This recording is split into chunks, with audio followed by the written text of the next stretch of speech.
I will begin with a quote from APJ Abdul Kalam. Let us sacrifice our today so that our children can have a better tomorrow. Children's Day reminds us that our childhood was the most amazing time of our lives. Every child is special, unique and beautiful in their own way. As parents, we wish nothing but the best for our child.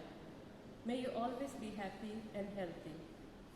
And thank you for making our lives extraordinary. Happy Children's Day. Presenting to all the children from our parish a Children's Day song. And a special thanks goes to Aloysius for setting up the music for us. Thank you.